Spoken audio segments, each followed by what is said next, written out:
Hi friends. November 4-ന് നടക്കുന്ന സർവേയർ ഗ്രേഡ് 2-ന്റെയും Tradesman-Survey ടെക്നിക്കൽ എഡ്യൂക്കേഷന്റെയും സിലബസ് ബേസ്ഡ് ആയിട്ടുള്ള ക്ലാസ് ആണ് നമ്മളിപ്പോൾ പഠിച്ചുകൊണ്ടിരിക്കുന്നത്. അതിൽ നമ്മൾ ഇന്ന് പഠിക്കാൻ പോകുന്ന വർക്ക്ഷോപ്പ് കാൽക്കുലേഷൻ ആൻഡ് സയൻസിലെ സ്ക്വയർ റൂട്ട്സ്, ഫ്രാക്ഷൻസും, റേഷ്യോസും, പ്രൊപ്പോർഷൻസും പിന്നെ പെർസെൻറ്റേജിനെ കുറിച്ചാണ് നമ്മൾ ഇന്ന് പഠിക്കാൻ പോകുന്നത്. അപ്പോൾ ചാനൽ ഇതുവരെ സബ്സ്ക്രൈബ് ചെയ്യാത്തവരുണ്ടെങ്കിൽ ചാനൽ ഒന്ന് സബ്സ്ക്രൈബ് ചെയ്യാം. ഇന്ന് നമ്മൾ ഫസ്റ്റ് പഠിക്കാൻ പോകുന്ന ഫ്രാക്ഷൻസിനെ കുറിച്ചാണ്. ഫ്രാക്ഷൻസിന് മെയിൻ ആയിട്ട് രണ്ട് പാർട്സ് ഉണ്ട്. ഒരു ന്യൂമറേറ്ററും ഉണ്ടാവും, പിന്നെ ഒരു ഡിനോമിനേറ്ററും ഉണ്ടാവും. ന്യൂമറേറ്റർ എന്ന് പറയുന്നത് ഒരു ഫ്രാക്ഷന്റെ അപ്പർ പാർട്ടിനെയാണ് നമ്മൾ ന്യൂമറേറ്റർ എന്ന് പറയുന്നത്. ഇനി ഡിനോമിനേറ്റർ എന്ന് പറയുന്നത് ഒരു ഫ്രാക്ഷന്റെ ലോവർ പാർട്ട് അല്ലെങ്കിൽ ബോട്ടം പാർട്ടിനെയാണ് നമ്മൾ ഡിനോമിനേറ്റർ എന്ന് പറയുന്നത്. അതിന് എക്സാമ്പിൾ എന്ന് പറയുന്നത് 3/4 ആണ്. ഇതിൽ 3 എന്ന് പറയുന്നത് ന്യൂമറേറ്ററും 4 എന്ന് പറയുന്നത് ഡിനോമിനേറ്ററുമാണ്. നെക്സ്റ്റ് വൺ എന്ന് പറയുന്നത് ടൈപ്സ് ഓഫ് ഫ്രാക്ഷൻ ആണ്. അതിൽ ഫസ്റ്റ് വൺ എന്ന് പറയുന്നത് പ്രോപ്പർ ഫ്രാക്ഷൻ ആണ്. പ്രോപ്പർ ഫ്രാക്ഷൻ എന്ന് പറയുന്നത് അതിന്റെ ന്യൂമറേറ്റർ എന്ന് പറയുന്നത് ഡിനോമിനേറ്ററിനെക്കാളും ലെസർ ആയിരിക്കും. അങ്ങനെയുള്ളതിനെയാണ് നമ്മൾ പ്രോപ്പർ ഫ്രാക്ഷൻ എന്ന് പറയുന്നത്. എക്സാമ്പിൾ പറയുകയാണെങ്കിൽ 8/9.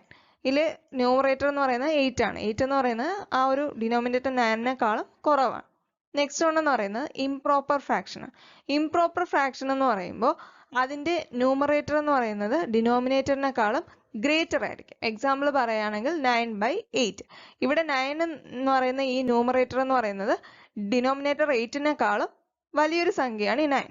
അപ്പോൾ അതുകൊണ്ടാണ് അതിനെ ഇംപ്രോപ്പർ ഫ്രാക്ഷൻ എന്ന് പറയുന്നത്. നെക്സ്റ്റ് വൺ എന്ന് പറയുന്നത് മിക്സഡ് ഫ്രാക്ഷൻസ് ആണ്. മിക്സഡ് ഫ്രാക്ഷൻ എന്ന് പറയുന്നത് അതിലൊരു ഇന്റഗ്രൽ പാർട്ട് ഉണ്ടാവും, പിന്നെ ഒരു പ്രോപ്പർ ഫ്രാക്ഷനും ഉണ്ടാവും. അതിന് എക്സാമ്പിൾ എന്ന് പറയുന്നത് 3/2/3 ആണ്. ഇത് നമുക്ക് എങ്ങനെ പ്രോപ്പർ ഫ്രാക്ഷൻ ആക്കാം? ഈ 3 കൊണ്ട്, ഈ ഒരു ഇന്റഗ്രൽ പാർട്ട് കൊണ്ട് നമ്മൾ ഈ ഒരു ഡിനോമിനേറ്ററിനെ മൾട്ടിപ്ലൈ ചെയ്യുക. എന്നിട്ട് എന്ത് ചെയ്യുക? ഈ ഒരു ന്യൂമറേറ്റർ കൊണ്ട് ഈ കിട്ടുന്ന വാല്യൂ കൊണ്ട് നമ്മൾ എന്ത് ചെയ്യുക? ആഡ് ചെയ്ത് കൊടുക്കുക. അപ്പോൾ എന്ത് ചെയ്യും? ഇത് ന്യൂമറേറ്ററിന്റെ വാല്യൂ നമുക്ക് കിട്ടും. ഇനി ഡിനോമിനേറ്റർ എന്ന് പറയുന്നത് നമുക്ക് കിട്ടുന്ന ആ ഒരു മിക്സഡ് ഫ്രാക്ഷന്റെ സെയിം ഡിനോമിനേറ്റർ തന്നെയാണ് നമ്മൾ ഈ ഒരു പ്രോപ്പർ ഫ്രാക്ഷനും നമ്മൾ കൊടുക്കുക. നെക്സ്റ്റ് വൺ എന്ന് പറയുന്നത് ലൈക്ക് ഫ്രാക്ഷൻസ് ആണ്. ലൈക്ക് ഫ്രാക്ഷൻ എന്ന് പറയുമ്പോൾ സെയിം ആയിട്ടുള്ള ഫ്രാക്ഷൻസിനെയാണ് നമ്മൾ ലൈക്ക് ഫ്രാക്ഷൻസ് എന്ന് പറയുന്നത്. അതിന്റെ എക്സാമ്പിൾ പറയുകയാണെങ്കിൽ 1/2 ആൻഡ് 2/4 ആണ്. നെക്സ്റ്റ് വൺ എന്ന് പറയുന്നത് അൺലൈക്ക് ഫ്രാക്ഷൻസ് ആണ്. അതെന്ന് പറയുന്നത് കംപ്ലീറ്റ്ലി ഡിസിമിലർ ആയിട്ടുള്ള ഫ്രാക്ഷൻസിനെയാണ് നമ്മൾ അൺലൈക്ക് ഫ്രാക്ഷൻസ് എന്ന് പറയുന്നത്. അതിന് എക്സാമ്പിൾ പറയുകയാണെങ്കിൽ 1/2ഉം 1/3 ആയിരിക്കും. നെക്സ്റ്റ് വൺ എന്ന് പറയുന്നത് ഇക്വലന്റ് ഫ്രാക്ഷൻസ് ആണ്. ഇക്വലന്റ് ഫ്രാക്ഷൻസ് എന്ന് പറയുമ്പോൾ രണ്ട് ഫ്രാക്ഷൻസും ഇക്വലന്റ് ആവും. എപ്പോഴാണ്? നമ്മൾ രണ്ട് ഫ്രാക്ഷൻസും സിംപ്ലിഫൈ ചെയ്ത് കഴിയുമ്പോൾ നമുക്ക് ആ ഒരു വാല്യൂസ് ഈക്വൽ ആണെന്നുണ്ടെങ്കിൽ അതിനെ നമുക്ക് എന്തെന്ന് പറയാം? ഇക്വലന്റ് ഫ്രാക്ഷൻസ് എന്ന് പറയാം. അതിന് എക്സാമ്പിൾ പറയുകയാണെങ്കിൽ 2/3 ആൻഡ് 4/6. ഇവിടെ നമുക്ക് 4/6 സിംപ്ലിഫൈ ചെയ്യുമ്പോൾ സെയിം 2/3 തന്നെ നമുക്ക് കിട്ടും. അതുകൊണ്ടാണ് അതിന് ഇക്വലന്റ് ഫ്രാക്ഷൻ എന്ന് പറയുന്നത്. നെക്സ്റ്റ് നമ്മൾ നോക്കാൻ പോകുന്നത് യൂണിറ്റ് ഫ്രാക്ഷൻ ആണ്. യൂണിറ്റ് ഫ്രാക്ഷൻ എന്ന് പറയുമ്പോൾ നമ്മളിപ്പോൾ ഒരു ഫ്രാക്ഷൻ എടുക്കുകയാണെങ്കിൽ അതിന്റെ ന്യൂമറേറ്റർ 1 ആണെന്നുണ്ടെങ്കിൽ നമ്മൾ പറയുന്ന പേരാണ് യൂണിറ്റ് ഫ്രാക്ഷൻ എന്ന് പറയും. എക്സാമ്പിൾ പറയുകയാണെങ്കിൽ 1/3. നെക്സ്റ്റ് നമ്മൾ നോക്കാൻ പോകുന്നത് ഒരു ഫ്രാക്ഷൻ നമ്മൾ എങ്ങനെ ആഡ് ചെയ്യും എന്നാണ് നോക്കാൻ പോകുന്നത്. അപ്പോൾ ആഡ് ചെയ്യുമ്പോൾ ഫസ്റ്റ് ക്വസ്റ്റ്യൻ എന്ന് പറയുമ്പോൾ 2/3 + 8/3. ഇതിൽ നമുക്ക് ഡിനോമിനേറ്റേഴ്സ് രണ്ടും സെയിം ആണ്. അപ്പോൾ ഡിനോമിനേറ്ററിൽ ചേഞ്ച് ഇല്ല. അത് നമ്മൾ അതുപോലെ തന്നെ എഴുതി. ന്യൂമറേറ്റർ മാത്രം ആഡ് ചെയ്ത് എഴുതി. അപ്പോൾ നമുക്ക് എന്ത് കിട്ടി? 10/3 എന്ന് കിട്ടി. ഇനി സെക്കൻഡ് ക്വസ്റ്റ്യൻ എന്ന് പറയുന്നത് 2/3 + 3/4 ആണ്. ഇവിടെ ഡിനോമിനേറ്റേഴ്സ് രണ്ടും ഡിഫറെന്റ് ആണ്. അപ്പോൾ നമ്മൾ എന്ത് ചെയ്യണം? LCM കണ്ടുപിടിക്കണം. അപ്പോൾ LCM കണ്ടുപിടിച്ച് 3 × 4 12 എന്ന് കിട്ടി. ഇനി നമ്മൾ ഇതിന്റെ ഡിനോമിനേറ്റേഴ്സ് സെയിം ആക്കാൻ വേണ്ടി ഫസ്റ്റ് 2/3നെ എന്ത് ചെയ്യും? ഡിനോമിനേറ്റർ 12 ആക്കാൻ വേണ്ടി നമ്മൾ എന്ത് ചെയ്യും? 4/4 കൊണ്ട് മൾട്ടിപ്ലൈ ചെയ്യും. അപ്പോൾ നമുക്ക് എന്ത് കിട്ടും? 8/12 എന്ന് കിട്ടും. ഇനി അടുത്ത് 3/4ന്റെ ഡിനോമിനേറ്റർ 12 ആക്കാൻ വേണ്ടി നമ്മൾ 3/3 കൊണ്ട് മൾട്ടിപ്ലൈ ചെയ്യും. അപ്പോൾ നമുക്ക് 9/12 കിട്ടും. അപ്പോൾ രണ്ടിന്റെയും ഡിനോമിനേറ്റർ സെയിം ആയി. ഇനി നമുക്ക് പഴയ പോലെ തന്നെ ചെയ്താൽ മതി. അപ്പോഴേക്കും നമുക്ക് 17/12 എന്ന് ആൻസർ കിട്ടി. ഇനി നെക്സ്റ്റ് വൺ എന്ന് പറയുന്നത് ഫ്രാക്ഷന്റെ സബ്ട്രാക്ഷൻ ആണ്. അതിൽ ഫസ്റ്റ് ക്വസ്റ്റ്യൻ എന്ന് പറയുന്നത് 9/2 - 7/2. ഇവിടെ ഡിനോമിനേറ്റർ സെയിം ആണ്. അപ്പോൾ നമുക്കൊന്നും നോക്കാനില്ല. ഡിനോമിനേറ്റർ നമ്മൾ അതുപോലെ തന്നെ എഴുതി. എന്നിട്ട് ന്യൂമറേറ്റർ മാത്രം നമ്മൾ സബ്ട്രാക്ട് ചെയ്ത് എഴുതി. അപ്പോൾ നമുക്ക് ആൻസർ എന്ന് പറയുന്നത് 1 കിട്ടി. നെക്സ്റ്റ് വൺ എന്ന് പറയുന്നത് 2/3 - 3/4. ഇവിടെയും ഡിനോമിനേറ്റേഴ്സ് ഡിഫറെന്റ് ആണ്. അപ്പോൾ നമ്മൾ എന്ത് ചെയ്യണം?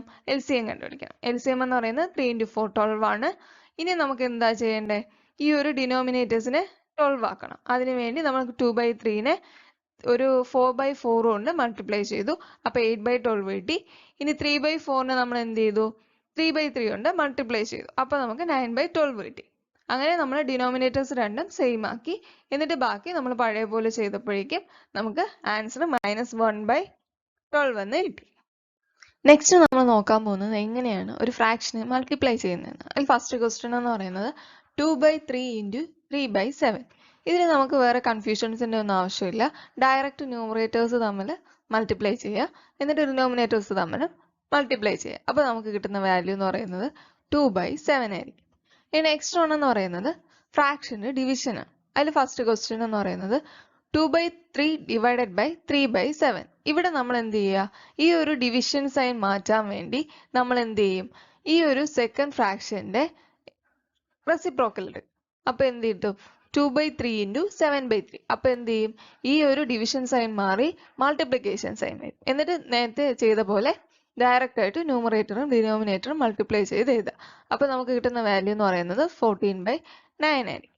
നെക്സ്റ്റ് നമ്മൾ നോക്കാൻ പോകുന്നത് എങ്ങനെയാണ് ഒരു ഫാക്ടറിൻ്റെ അല്ലെങ്കിൽ ഒരു നമ്പറിൻ്റെ LCM, ലീസ്റ്റ് കോമൺ ഫാക്ടർ, നമ്മൾ എങ്ങനെ കണ്ടുപിടിക്കും എന്നാണ് നോക്കാൻ പോകുന്നത്. ഫസ്റ്റ് ക്വസ്റ്റ്യൻ നമ്മൾ നോക്കാൻ പോകുന്നത് 24ൻ്റെയും 36ൻ്റെയും LCM ആണ് കണ്ടുപിടിക്കാൻ പോകുന്നത്. അപ്പോൾ 24ൻ്റെയും 36ൻ്റെയും ലീസ്റ്റ് ആയിട്ട് നമുക്ക് ഡിവൈഡ് ചെയ്യാൻ പറ്റുന്ന ഓൾ നമ്പേഴ്സ് എന്ന് പറയുന്നത് 3 ആണ്. അപ്പോൾ ആ 3 വെച്ച് നമ്മൾ ചെയ്യുമ്പോൾ നമുക്ക് കിട്ടുന്നത് 24 ചെയ്യുമ്പോൾ 8 കിട്ടും, ഇനി 36 വരുമ്പോൾ 12 കിട്ടും. ഇനി നമുക്ക് ഇത് രണ്ടിനെയും കോമൺ ആയിട്ട് ഡിവൈഡ് ചെയ്യാൻ പറ്റുന്ന 2 കൊണ്ടാണ്. 2 കൊണ്ട് ഡിവൈഡ് ചെയ്യുമ്പോൾ 4ഉം കിട്ടും 6ഉം കിട്ടും.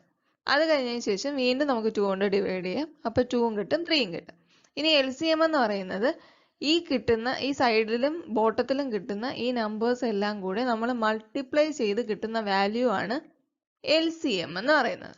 ഇനി നമ്മൾ നോക്കാൻ പോകുന്നത് എങ്ങനെയാണ് HCF അല്ലെങ്കിൽ ഹയസ്റ്റ് കോമൺ ഫാക്ടർ എങ്ങനെ കണ്ടുപിടിക്കും എന്നാണ് നോക്കാൻ പോകുന്നത്. അതിൽ ഒരു എക്സാമ്പിൾ എടുക്കുകയാണെങ്കിൽ 30യും 75ൻ്റെയും HCF നമുക്ക് കണ്ടുപിടിക്കാം. 30യും 75നെ നമുക്ക് ലീസ്റ്റ് ആയിട്ട് ഡിവൈഡ് ചെയ്യാൻ പറ്റുന്ന നമ്പർ എന്ന് പറയുന്നത് 3 ആണ്. അപ്പോൾ 3 ചെയ്യുമ്പോൾ 10ഉം കിട്ടും 25ഉം കിട്ടും. ഇനി നമുക്ക് ചെയ്യാൻ പറ്റുന്ന 5 കൊണ്ടാണ്. 5 ചെയ്യുമ്പോൾ 2ഉം 3ഉം കിട്ടും.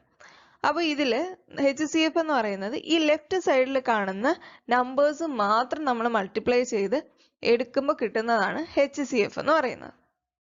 നെക്സ്റ്റ് നമ്മൾ നോക്കാൻ പോകുന്നത് സ്ക്വയർ റൂട്ട് ആണ്. സ്ക്വയർ റൂട്ട് എന്ന് പറയുമ്പോൾ ഇപ്പോൾ ഒരു വാല്യൂ ഉണ്ടെങ്കിൽ അതിൻ്റെ ആ ഒരു വാല്യൂവിനെ നമ്മൾ ആ ഒരു വാല്യൂ തന്നെ കൊണ്ട് മൾട്ടിപ്ലൈ ചെയ്യുകയാണെങ്കിൽ നമുക്ക് എന്ത് കിട്ടും, ഒറിജിനൽ നമ്പർ കിട്ടും. അതിനെയാണ് നമ്മൾ സ്ക്വയർ റൂട്ട് എന്ന് പറയുന്നത്.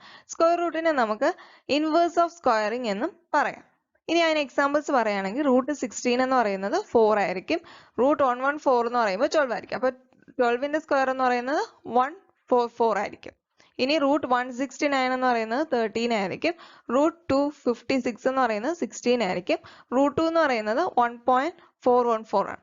ഇനി ഈ റൂട്ട് 2ൻ്റെ വാല്യൂസ് ഒക്കെ ജസ്റ്റ് ഒന്ന് ബൈ ഹാർട്ട് ചെയ്ത് വെക്കുക, കാരണം എന്ന് പറഞ്ഞാൽ പ്രോബ്ലംസ് ചെയ്യാൻ ചിലപ്പോൾ നമുക്ക് ഈസിയർ ആയിരിക്കും. ഇനി റൂട്ട് 3 എന്ന് പറയുന്നത് 1.7321 ആയിരിക്കും, റൂട്ട് 5 എന്ന് പറയുന്നത് 2.2361 ആയിരിക്കും. നെക്സ്റ്റ് നമ്മൾ നോക്കാൻ പോകുന്നത് റേഷ്യോസ് ആൻഡ് പ്രൊപ്പോർഷൻസ് ആണ്. റേഷ്യോസും പ്രൊപ്പോർഷൻസും എന്ന് പറയുന്നത് നമ്മൾ എക്സ്പ്ലെയിൻ ചെയ്യുന്നത് ഫ്രാക്ഷൻസ് ആയിട്ട് തന്നെയാണ്. റേഷ്യോ എന്ന് പറയുന്നത് ഇപ്പോൾ രണ്ട് ക്വാണ്ടിറ്റീസ്, സെയിം കൈൻഡിലുള്ള രണ്ട് ക്വാണ്ടിറ്റീസിന്റെ റിലേഷൻഷിപ്പ് പറയുന്നതാണ് റേഷ്യോ എന്ന് പറയുന്നത്. അതിപ്പോൾ എക്സാമ്പിൾ പറയുകയാണെങ്കിൽ നമ്മളിപ്പോൾ ഒരു ഫ്രാക്ഷൻ 2/3 അല്ലെങ്കിൽ A/B നമ്മൾ റെപ്രസെന്റ് ചെയ്യുന്ന പറയുന്നത് A:B ആയിട്ടാണ് റേഷ്യോയിൽ നമ്മൾ പറയുന്നത്. നെക്സ്റ്റ് വൺ എന്ന് പറയുന്നത് പ്രപ്പോർഷൻ ആണ്. പ്രപ്പോർഷൻ എന്ന് പറയുന്നത് ഇപ്പോൾ രണ്ട് ഡിഫറെന്റ് റേഷ്യോസ് ഉണ്ടെങ്കിൽ ആ രണ്ട് റേഷ്യോസും ഈക്വലന്റ് ആണെന്ന് പറയാൻ വേണ്ടി നമ്മൾ പറയുന്ന ഒരു ടേം ആണ് പ്രൊപ്പോർഷൻ എന്ന് പറയുന്നത്. എക്സാമ്പിൾ പറയുകയാണെങ്കിൽ A:B = C:D. അതാണ് പ്രൊപ്പോർഷന് എക്സാമ്പിൾ എന്ന് പറയുന്നത്. നെക്സ്റ്റ് നമ്മൾ നോക്കാൻ പോകുന്ന പെർസെൻറ്റേജിനെ കുറിച്ചാണ്. പെർസെൻറ്റേജ് എന്ന് പറയുന്നത് ഒരു നമ്പറിന്റെ അല്ലെങ്കിൽ റേഷ്യോനെ നമ്മൾ ഫ്രാക്ഷൻ ഓഫ് 100 വെച്ച് എക്സ്പ്രസ് ചെയ്യുകയാണെങ്കിൽ അതിന് നമ്മൾ പറയുന്ന പേരാണ് പെർസെൻറ്റേജ് എന്ന് പറയുന്നത്. ഇനി അതിന് എക്സാമ്പിൾസ് പറയുകയാണെങ്കിൽ 10% എന്ന് പറയുന്നത് 1/10 ആയിരിക്കും, 33.33% എന്ന് പറയുന്നത് 1/3 ആയിരിക്കും, 14.28% എന്ന് പറയുന്നത് 1/7 ആയിരിക്കും.